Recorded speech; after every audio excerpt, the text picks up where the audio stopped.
8 traits successful people have in common. Number 1, passion. Successful people love what they do. When I asked Russell Crowe what led to his Academy Award for Best Actor, he said, "The bottom line is I love the actual job of acting. I have a great passion for it."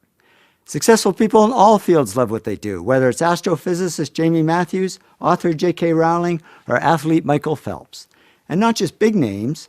Margaret McMillan, a history professor, says, "I spent my life doing what I love." Carlos, a bus driver I sit with at Starbucks, says, "I love what I do. I've only missed 3 days in 4 years." And believe it or not, even successful dentists love what they do. Izzy Novak says, "I love dentistry. I can't imagine being anything else." But what about business? Many of you are in business, and we tend to think that business is more about cold numbers than hot passion, more about logic than love. So what surprised me was how often successful business people actually use the words passion or love when they talk about their work. When Jack Welch was CEO of General Electric, he was asked if he liked his job. He said, "No, I don't like this job. I love this job." We can have passion for a profession. Kathleen Lane, chief strategist at WorkCard, says, "I found a profession I love." She also says, stress isn't working 15 hours at a job you like. Stress is working 15 minutes at a job you dislike. We can have a passion for people. Nez Hallett III, CEO of Smart Wireless, says, "I used to be in sales, now I'm a CEO. I just love being around people." We can have passion for a product. James Dyson, the vacuum cleaner guy, says, "I love vacuum cleaners, and I will love them until the day I die." Yep, when he dies, they're just going to cremate him and then suck up those ashes with a Dyson vacuum and place it on the shelf. We can have passion for a particular field.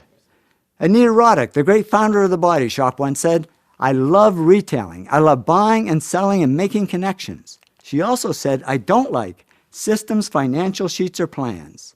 Yes, no matter how much we love what we do, there's always going to be stuff we don't love. The trick is to make sure the stuff you don't love only takes up 20% of your time, and the stuff you do love takes up 80%.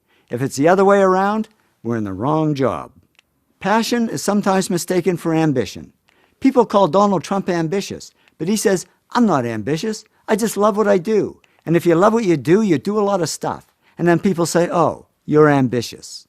The cool thing about passion is it turns underachievers into superachievers. I have a long list of famous underachievers, like Albert Einstein, who people said would go nowhere when they were young. For instance, who said this?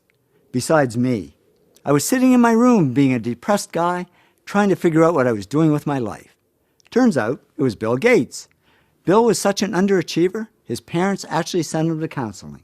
Yeah, I can just hear the neighbors back then saying, "Geez, that Gates kid, what a loser. He's never going to go anywhere." And he didn't, until he discovered his passion for software. The big problem is finding your passion.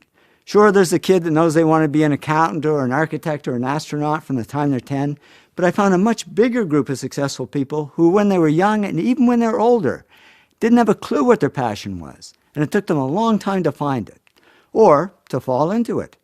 Don Lepore, Chief Information Officer at Charles Schwab, said to me, "I fell into what I do, and I didn't know I loved it until I fell into it." And I hear that a lot. So how do people find their passion? Well, they just get out there and try a lot of stuff and explore many paths. Robert Munch explored many paths. He said to me, "I studied to be a priest. That turned out to be a disaster. I tried working on a farm. They didn't like me. I worked on a boat. It sank. I tried a lot of things that didn't work, but I kept trying, and then I tried something that did work. And I'd say it worked. As a children's author, he sold over 40 million books." Yes, finding a job we love is like finding a person we love.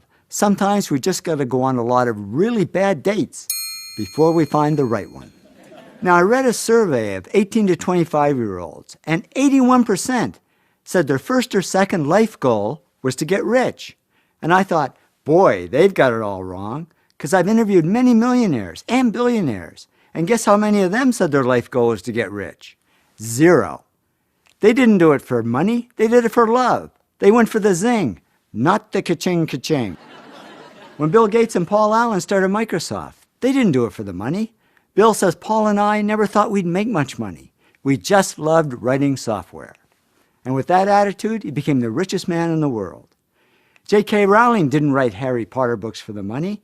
She said, "I love writing these books. I just wanted to make enough money to continue to write." And with that attitude, she became a billionaire. I became a millionaire by following my heart, not my wallet, and a number of times I walked away from great-paying jobs to do poor-paying jobs I love better. Once is when I had a great job traveling the world, making a lot of money, but I wasn't doing the one thing I loved at the time, which is photography. So I said, I think I'll leave and start my own little photo company. My heart said, yeah, go for it. My wallet and all my friends, I might add, said, are you crazy? You can't walk away from all the money. You'll starve. I didn't listen to them. I walked away. And yeah, at first there wasn't much money.